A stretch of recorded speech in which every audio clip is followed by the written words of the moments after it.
Okay. Study of the divine teaching. There is no doubt that humanity is obligated to study the divine teaching of the Noahide laws, which comes down from Sinai with its commentary, in order to be able to perform these laws. Well, I mean, so that's the obvious part. You have to study the 7 laws in order to know how to keep and carry them out. So that's and perform them. So that's obvious. In other words, there can't be a 7 laws without there being an implicit, an implied command to study them. Because if you don't study them, how are you going to carry them out? It doesn't make sense. You don't know what they are, then how can you perform them? How can you keep them?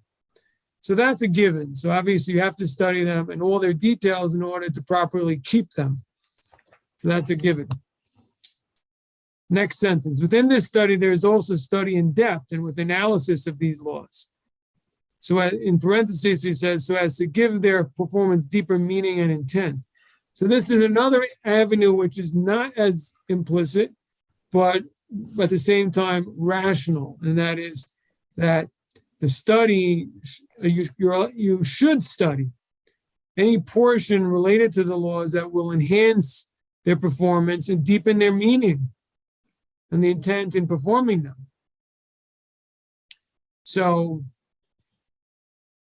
I mean, clearly, if one of the objectives of the Noahide laws is to perfect human beings, their character, and to bring them closer to God, then that's also in that case, that implies that they should be studied in a way where they make a deeper imprint on the person and that they encourage deeper intent, right?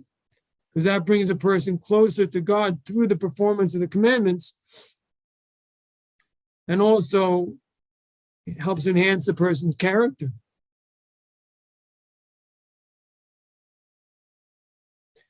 So take a look at this. So there's 2 interesting things here. First of all, from this flows out one of the most, how should I say, one of the most strict and severe elements of Noahide law, and that is that if someone who is a Ben Noach doesn't know the law, they're still punished. It's very much kind of like in the secular system. Ignorance of the law is no excuse. The same rule under the 7 commandments. Ignorance of the law is no excuse. You can't claim you didn't know. I mean, most of them, I guess part of it is because they're so fundamental and so rational that everyone needs to know it, should know it, and should be obvious to most people. Again, I mean, to a certain extent, it may be assuming a little bit of a different world in which some of these things would be such a given, and in a world where they're not, as we live in today, this may not be the case.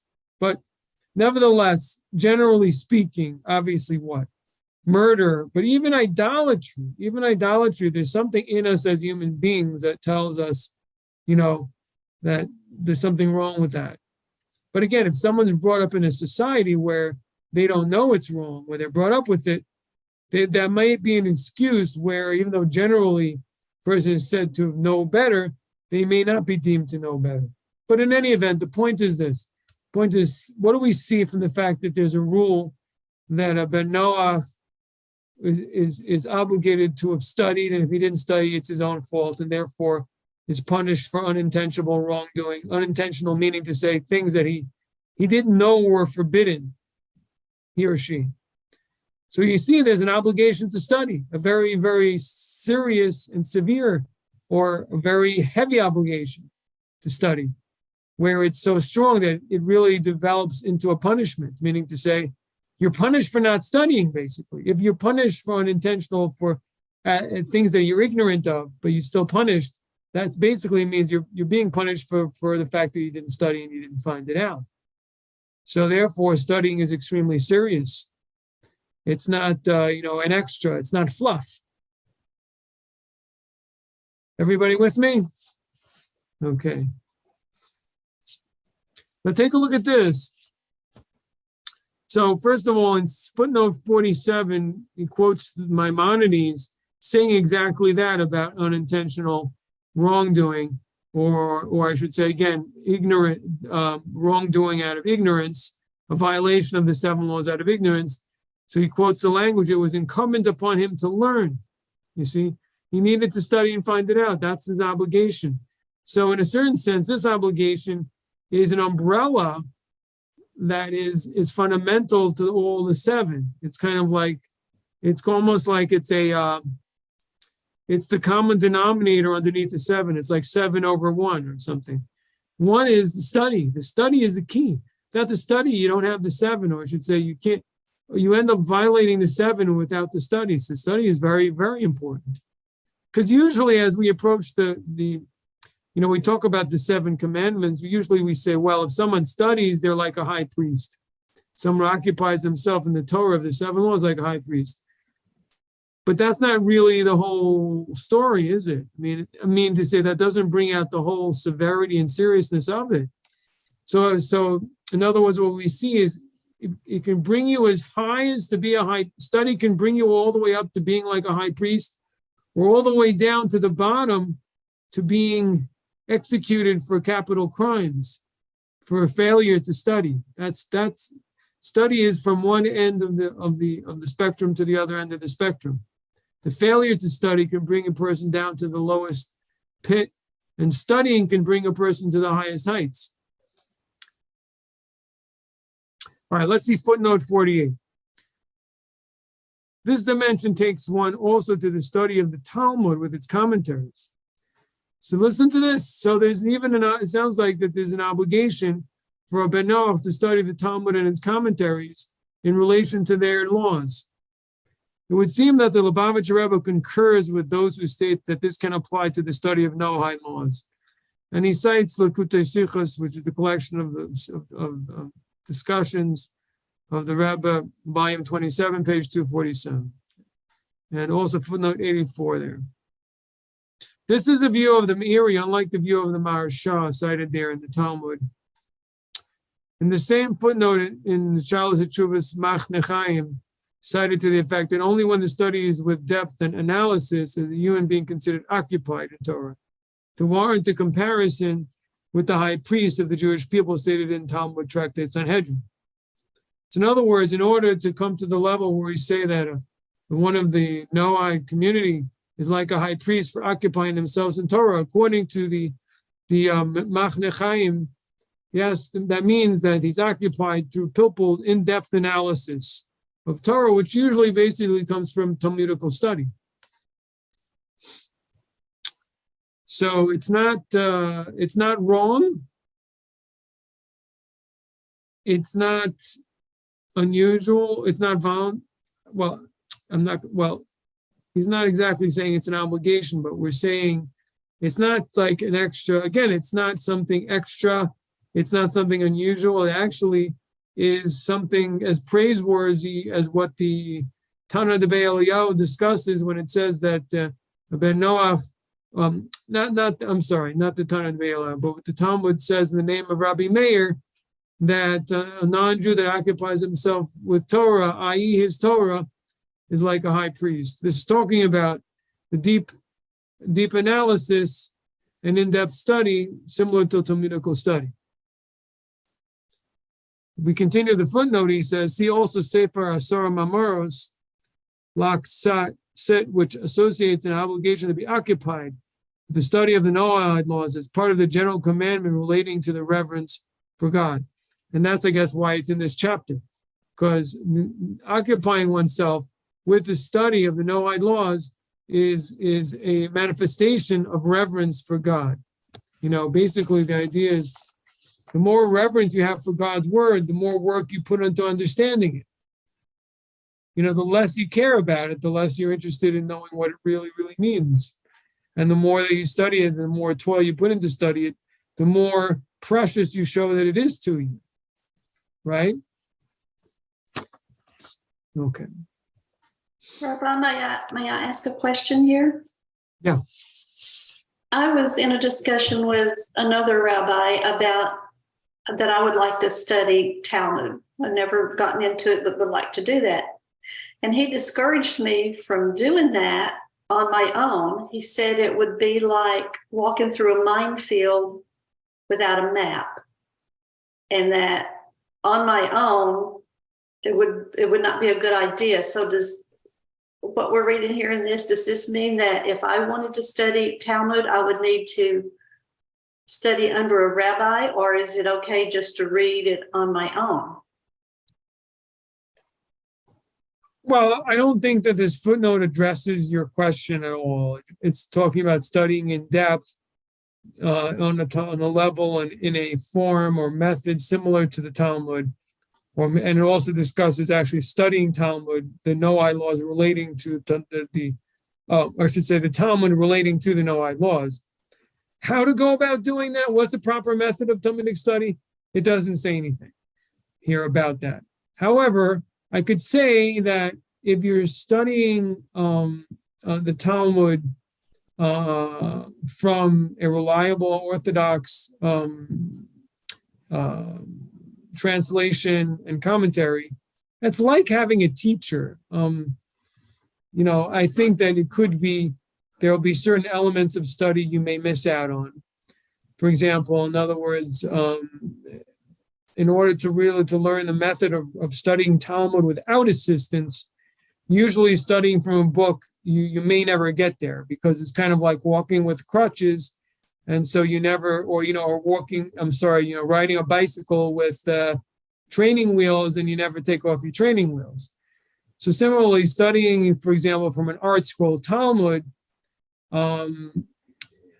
it's hard to graduate from that to just studying Talmud without an art scroll commentary. However, the chances of studying an art scroll commentary and making a mistake in understanding the meaning of the text or coming out with a heretical view of something, it's highly unlikely. You're getting everything, with the rabbinical Orthodox stamp on it, with it clearly explained in English. So it depends what the point is, the idea of a minefield. If you're studying Talmud yourself, with only an English translation, with no commentary, and not an art scroll, but some of the older versions that are simply translations, then I would say yes, you probably a minefield. You just may not really understand what you're saying. For one thing, but I think with something like an art scroll or with the Steinsaltz Talmuds, I don't know really. I think the chances of you coming to a wrong conclusion, I think, are highly unlikely. Personally, I don't see any problem doing it. You're just not going to become a Talmudical scholar, meaning, you're not going to be able to come into a yeshiva, pull out, a Talmud just in the Aramaic and read it and understand it from studying the art scroll versions, because you're always kind of being told what everything means in English. So you're not studying solely out of the way we studied in yeshivas was you're thrown into the fire where you only have the Hebrew and you have to listen to your teacher as he explains the meaning of the Hebrew words. And over a long time, many, many hours every day for years, it finally sinks in, what the words mean and the expressions and the phrases and the nuances after a long time of listening. But when you have a translation and a commentary, everything in English, so you're basically operating in English. You're not going to be able to then, drop everyone's jaw and walk into a synagogue one day and pull out a Talmud in Hebrew and they're like, what is going on? I don't know if that'll happen if you have the art scroll, but you're not going to make any big boo-boos, though. You're not going to really, make any big mistakes. So does that answer your question? Yes, thank you, Rabbi. Very helpful. That's my approach. I don't know, I think it's rational. I think it makes sense. Okay. Thank Somebody, you. Kyle, let's see, has there ever been compiled a list of Talmud sections that would apply to? See, that is actually a really good question, Kyle. Do we know the sections that apply to Noahide? I don't think we have it. I don't know if there is a way to do it though.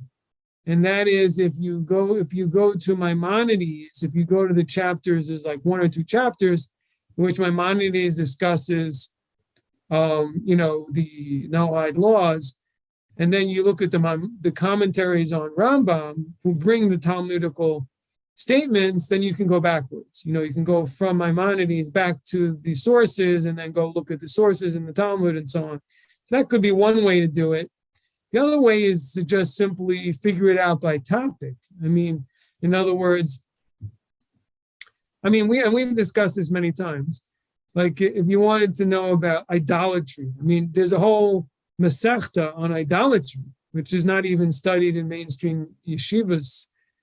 But there's plenty of commentary on it. Masechta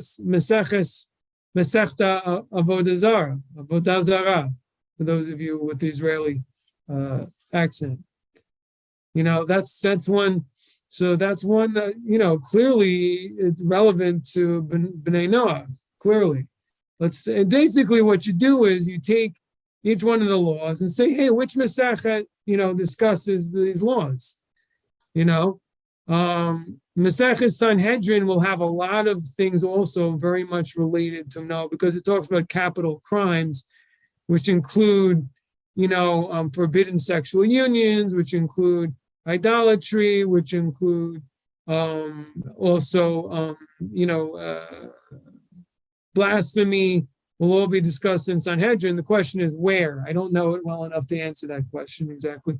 But in one of there are chapters that talk about those here. They list the people, those who get capital punishment in different forms, and so you can go in that way and maybe find. But to answer your question, Kyle, in one word, the answer is no. It would be helpful. It's a good point. Okay. All right. Let's continue on page 205. But this is really. This is actually incredible. This footnote 48 is really a game changer. It's really, something we didn't know. And obviously, because of the whole approach, like on one hand, and again, I just want to make this clear so everyone understands this. On the one hand, Torah that is not relevant to the non-Jew shouldn't be studied, particularly on a Talmudical level. You can know the laws, read it in the Bible, but to study in that depth and it's not related, it's Israelite laws, that's really a big no-no. That's really something that you're not supposed to do. However, Noahide law, you are allowed to, and here we're saying you actually should. We're actually saying it's extremely praiseworthy for you to do so and to occupy yourself with understanding those laws. So it's really surprising. I think many Jews probably, would think that, yeah, but that's kind of like, this is something very private, the whole Talmudical method of study that non-Jews should be exposed to it. It seems you'd think that this is something that we would say, no, you shouldn't be. But he's saying yes. Meaning to say there are many views of very solid authorities that say that Ben Noach, that the nations who are adherents to the seven laws should study it, and they should study in depth on a Talmudical level. And actually, the Lubavitcher Rebbe seems to apply this to Noahide laws expressly.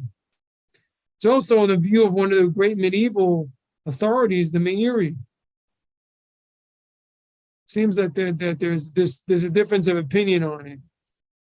But anyway, it's all in this footnote 48, so you can review it and check it out.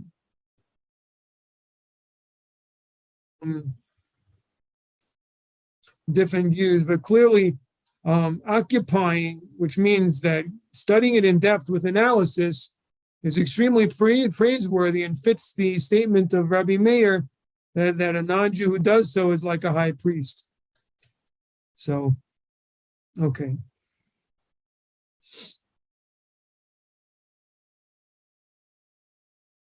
Now, I guess what I'm saying is, what if you're delving in depth into the laws, but not in a Talmudical way, but you're studying, other books, maybe in an academic approach. You're studying it in depth, with legitimate, Orthodox rabbis. It may be they're from Yeshiva University and they've written, academic articles and, deep, that discuss Noahide law. That's also, the point is, I'm just saying there may be different approaches to studying in depth and with analysis. And, when you're thinking about it deeply, based on reliable Orthodox traditional sources, maybe that's also in depth. I don't know if you have to study Talmud for it to be considered in depth, is what I'm saying. Okay, page 205. There is a further level in the study of the Noahide laws undertaken not simply to know how to perform the ethical imperatives optimally, but to know the divine wisdom in relation to the Noahide law itself. What does this mean? This kind of study of the divine law is portrayed in the description of the times of the redemption of humanity and creation as the occupation of the entire world being solely to know God alone. And that again is from the Maimonides, the end of his Mishnah Torah, Hilchos Malachim, chapter 12, law, rule 5. And at the end of days, in the Messianic age, that all peoples will study the knowledge of God. So, in other words, I think what he's saying is, which is, well, like we say at the beginning, let's read the first sentence again and try to understand it a little bit better. He's saying there's a further level of the study of the Noahide laws undertaken not simply to know how to perform the ethical imperatives optimally, but to know the divine wisdom itself. In other words, what's the divine wisdom that is the essence, the core behind the Noahide law? What is it? What is the divine will? What is the divine secrets and knowledge that from which flows these rules? What is that?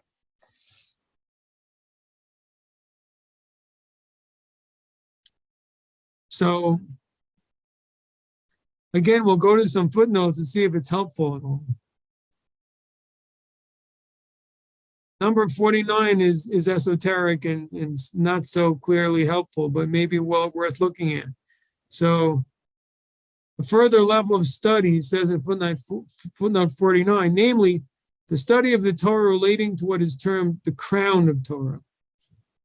What does that mean? I think we're talking about some mystical, what's the word I should say? We're talking about a mystical layer here, or we're talking about the deeper layers. Besides, in other words, besides the mechanics of what to do and what not to do, but what is the underpinnings of it? What is both the understanding, the meaning, the secrets, the divine knowledge? In other words, I'll put it to you this way. If these laws would be translated in a spiritual way, if you'd be studying them in the Garden of Eden, what would we be talking about? It sounds kind of high up there, right? I mean, but the point is that, again, this is something you can see from Hasidic teachings, but there's a Torah here in this world, but the secrets on which these laws are based come from a spiritual place. They come from a spiritual and divine reality. So those secrets, those meanings, that essence, that can be studied too and should be studied. So that's pretty deep there. And that's the knowledge of God. What's the knowledge of God? And how do the laws reflect the knowledge of God? So there's a knowledge of God in which reflects God's will for man. God wants us to do this, God wants us to do that, and so on and so forth.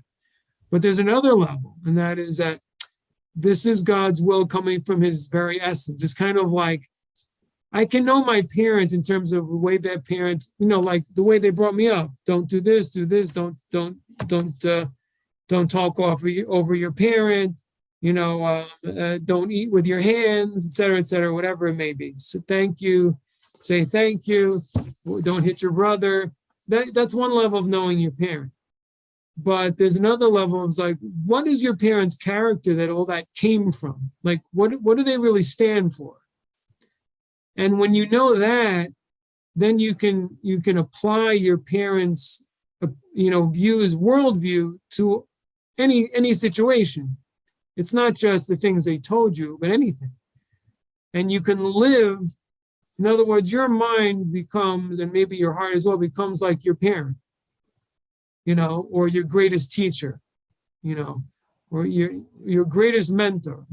It's not, you have to know them so well and know their opinions so well that you understand the meaning and the theme, how shall I say, the fundamental principles of their life, of what they stand for, of the way they perceive things. And so it's not just do this, do that, do that, do this, but you get it from a deeper level. For example, let's say the meaning of their life is, to be a giver, not a taker. I mean, just to simplify, to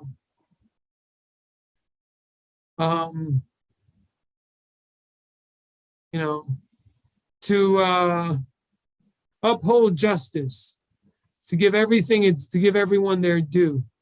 I don't know, just some examples of things that are just fundamental principles that someone may stand for.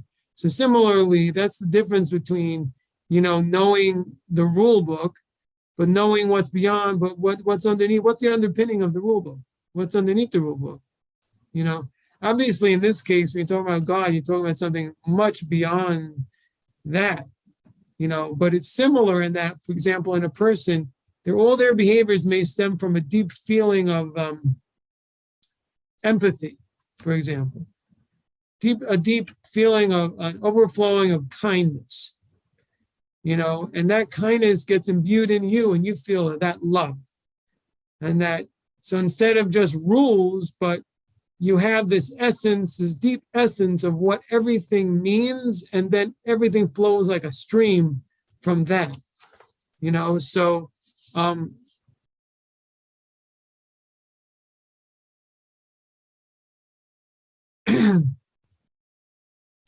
anyway, I can't even really give this justice, because how can we really understand this?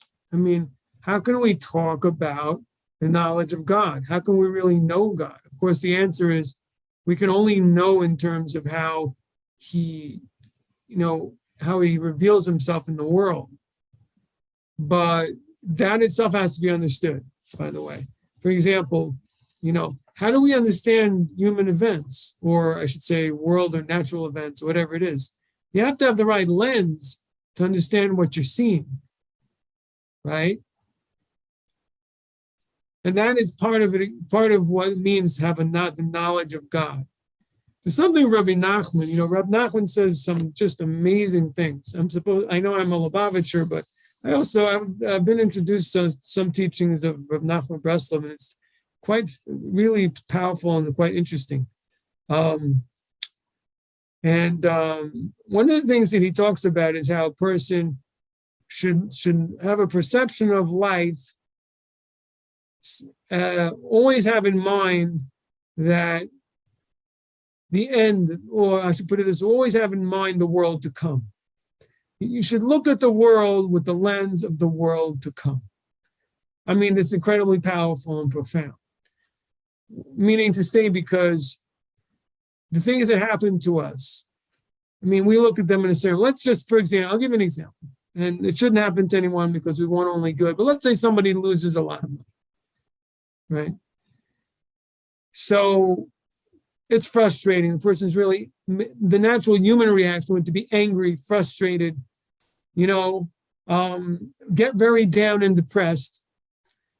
But from the perspective of the world to come, the person might have just the opposite reaction. They may see this as an opportunity for atonement.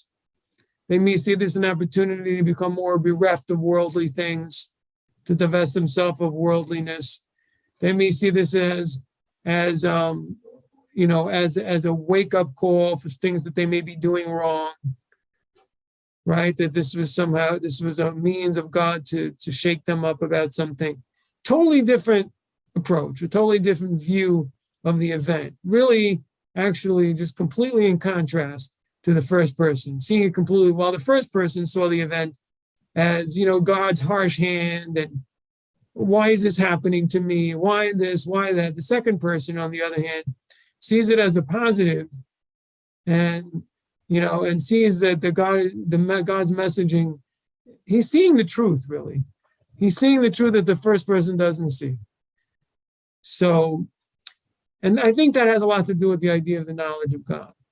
Is we have to be able to see the world as it truly is from God's perspective and what he wants from us. And then we can see, then you can really see things a lot differently. Anyway, I've gone a little bit afield here. Let's try to get back to this. But look, I think people should study Chassidus. I think people should study the Pasuk Chassidus, particularly that were recommended for the Bnei Noach, which are certain chapters of Tanya that talks about, well, the whole part that's called Shar HaYichud VeEmunah, which is God's unity. I mean, is the Rebbe used to encourage that everyone should study this. There's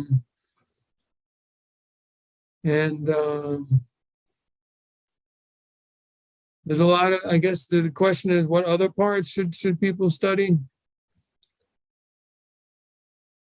It's a good question. There's a funny story that I heard from a rabbi in Israel. He told the following story. He said, once upon a time, hundreds of years ago, at the beginning of the development of the Hasidic movement, there was a lot of opposition to Hasidism. And I don't know how many of you are interested in Hasidic studies. I don't know how much this is worth saying, but I guess I'll just say it anyway. So I think there's a profound idea here, so maybe it's worth hearing, even if you're not into Hasidic teachings.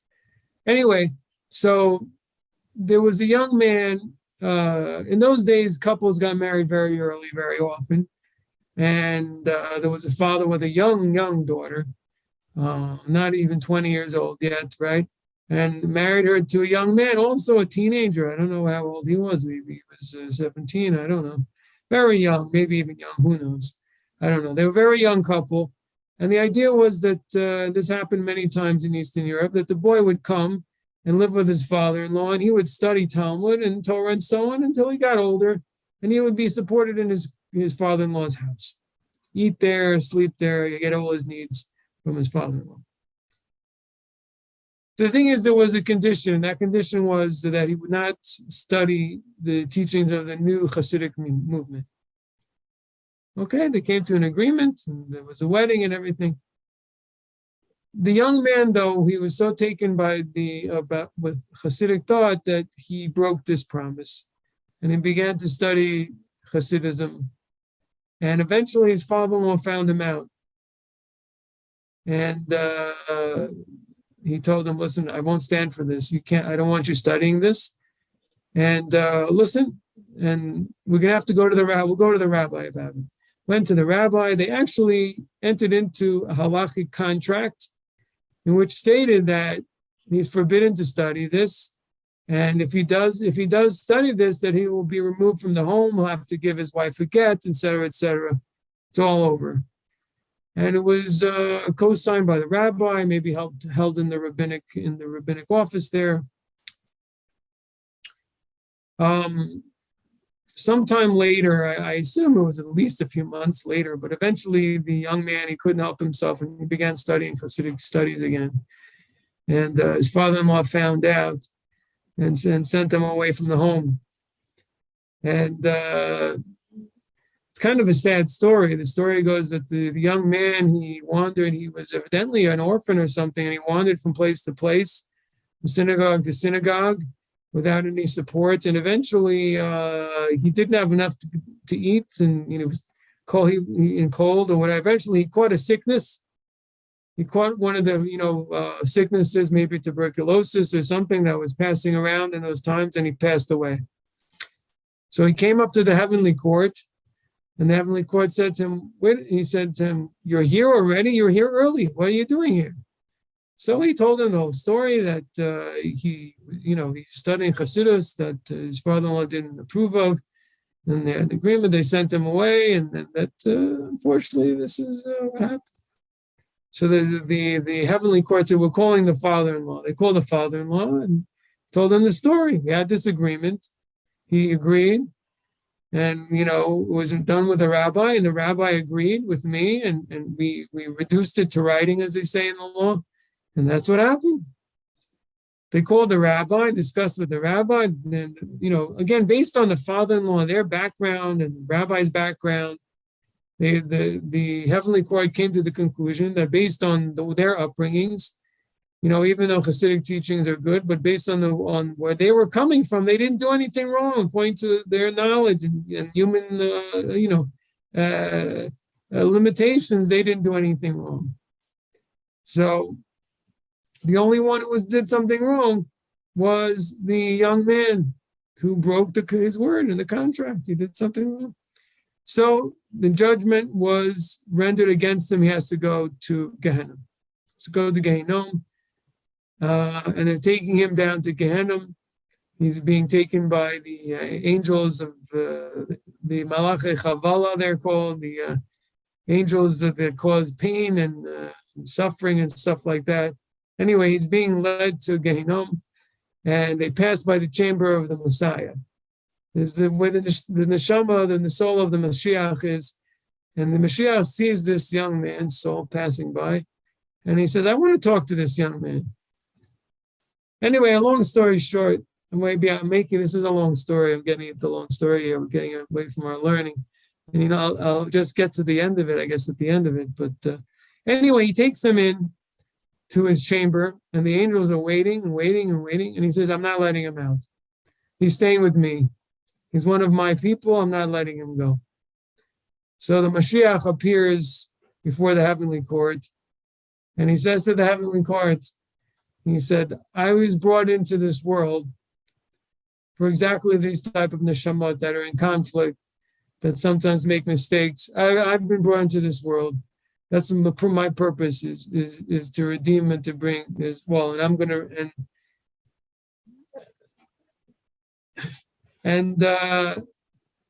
I'm not going to allow this neshama to go to Gehenna.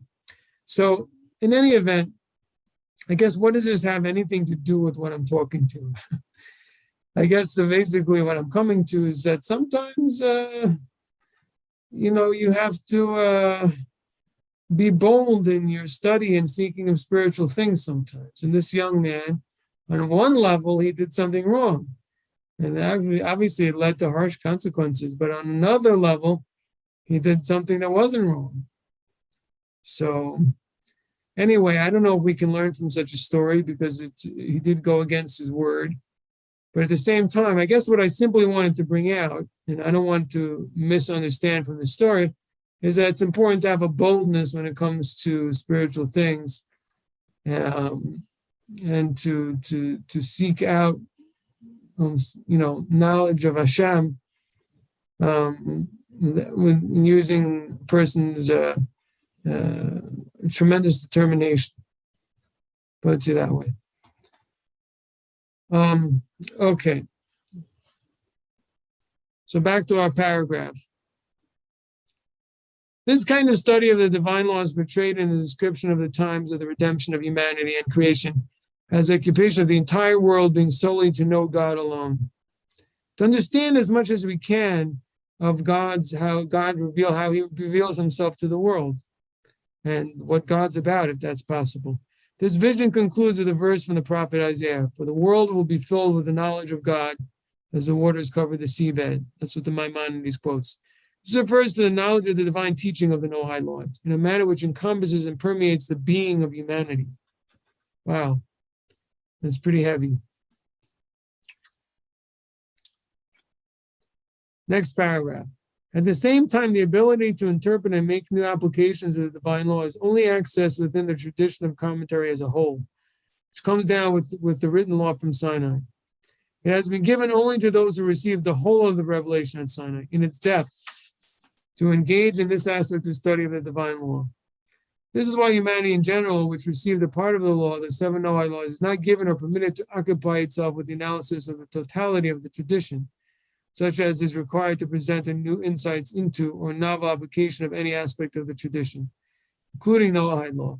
So that's very fascinating. It's an interesting take. So what he's saying is giving an explanation as to why is it that a Noahide cannot add or innovate a law in his own laws. Why not? In fact, it's bound to happen. It's actually very hard to understand. We're saying two things that are contradictory. On the one hand, we said before that a Noahide should occupy themselves with Torah study in depth with analysis. On the other hand, we've said that the Noah B'nai Noah community shouldn't add or innovate anything new, right? Come on, how can you really study with deep analysis and not come up with anything new, any new ideas? Well, for one thing, first of all, you could say that there's no problem with a new idea, it's just new practices that are not permitted. But even new practices, if someone's studying in depth and understands it well, why can't they add a new practice if it seems like it supports Noahide law? Right? So what he says here is the reason is that to really, in order to understand any part of the divine law properly, you have to know the whole thing. You have to be familiar with all in order to make sure you truly understand parts. In other words, unlike secular law, lahavdil, where it's highly specialized and you can be kind of ignorant in a lot of it and just specialize in one little part of it, we're saying you can't do that here. You have to be extremely knowledgeable in everything. I'll read it again. It has been given only to those who received the whole of the revelation at Sinai, including and beyond the Noahide laws, in its depth, to engage in this aspect of study of the divine law. This is why humanity in general, which received a part of the law, the 7 Noahide laws, is not given or permitted to occupy itself with the analysis of the totality of the tradition, such as is required to present new insights into or novel application of any aspect of the tradition, including Noahide law. Rather, the Noahide judge, as a learned individual, will study and apply clear-cut established rulings. Humanity is connected with the transcendent divine teaching, but at the same time is directed to the custodians of the tradition in its detail and depth as a whole for issues of new interpretation, application, and ruling. There's also a quote, it seems like there's many quotes from the Lubavitcher Rebbe. Take a look at footnote 56 on page 206. So first he quotes the Hebrew that from the Rambam that we don't allow for the nations to innovate new things in their religion or practice. But then he goes on to say, the Sefer Sheva Mitzvos Hashem, in the book of the 7 laws of Hashem, which meaning the 7 laws of Noah, states, however, that general humanity may acquire a general as distinct from an in-depth study of the entire Torah, such as to have an acquaintance with the Torah of the Jewish people. Okay, so obviously that goes to the written Torah, but the question is, will that apply also to the oral Torah? What do you mean they're allowed to study the entire Torah? So, but anyway, I think the last sentence is something that I've often said is that the nation should be acquainted with the Torah of the Jewish people. You should know, basically what it's all about. And when I say basically it's all about, I don't mean just like, yeah, there's a Torah, enough said, period. No, I mean to say that, that there's a law of Peah, that there's the laws of Shemitah, that there's the laws of Teruma, that whatever it is, the laws of purity, you're entitled to know about that and even its details as it may relate to you or it may relate to your relationship with a Jew.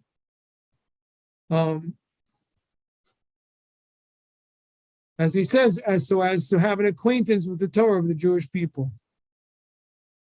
So, it gets a little interesting to what point do you say, okay, this is too much. This isn't really relevant to, quote, having an acquaintance with the Torah of the Jewish people. So clearly not deep analysis. So deep analysis is clearly out. But the question is, for example, what about the study of the Mishnah, which is just the rulings, just the law of all things, for example, the purity laws. I mean, I don't know if anyone here is interested in that, but I'm just as an example, would you be permitted just to study those laws, just as quote, to have an acquaintance with the laws of the Jewish people? So I don't exactly know the answer to that, but certainly whatever it says in the written Torah about the laws of purity, you're entitled to know it and understand it, and so that you know that there's such a thing, and basics idea of how it's done, and so on. It's kind of like the idea of, let's say, you were a non-Jew living in Israel during a kingdom in which the Torah authority was being was the law of the land. You need to know all these things, even though if it doesn't necessarily apply to you. You need to know it. You need to know what's going on. You need to know what the laws of the land are, right? Okay, so okay, I think that's it for tonight, because we're up to repentance, which is a whole other topic, and so there's a lot here, a lot here, and the paragraph on page 205 in regards to the divine wisdom is quite complicated, and it's profound. At the same time, it's not fully clear. Like, for example, he doesn't talk about mystical study, and so it takes a little bit of delving deeper to try to understand that paragraph, and to understand what is it that he's referring to.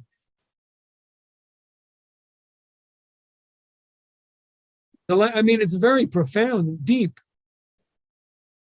If you look back at 205, look at this last sentence in which he's talking about studying the Noahites' teachings as a knowledge of God. In other words, the inner meanings of the Noahide law. He says this refers to the knowledge of the divine teaching of the Noahide law in a manner which encompasses and permeates the being of humanity. How can we understand that sentence? It's a very powerful sentence. But what is it? What does he mean by that?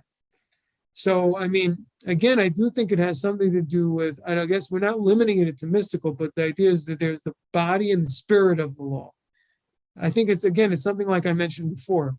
There's the body, meaning the technical, mechanical aspect of it. You should do this, you shouldn't do that. You should do this, you shouldn't do that. And then there's the ideas and feelings and big themes and and even things that are almost like poetry, feelings about the law and where it's coming from that are not, that encompass a person, that are what they call the spirit of the law, that to help it, that it comes, that it permeates and encompasses a person. And that's really, really important, extremely important, because a person has a heart and emotions and thoughts that are connected with emotion. And we can't, when a person just follows rules, but in their heart, they're not drawn to their way of living emotionally, then they can be easily tempted. They can be easily pulled to something else. It has to be internalized to them and be sweet to them and be meaningful in a deep way to them. And that's the kind of a teaching that is the divine teaching of the Noahide law. Its depths in inner essence. So Hasidic teachings are one approach to that. There are also ethical teachings might work for people. Really, it's from person to person, but it's something that's really, really necessary. Also, studying of Tanakh, studying of the prophets. It's also a lot of what the prophets said was the spirit of the law. Just the idea of an ethic and a moral teaching, with not getting into its technicalities, but just an overarching idea and theme and philosophy. And that's also part of, I think, what he's talking about here.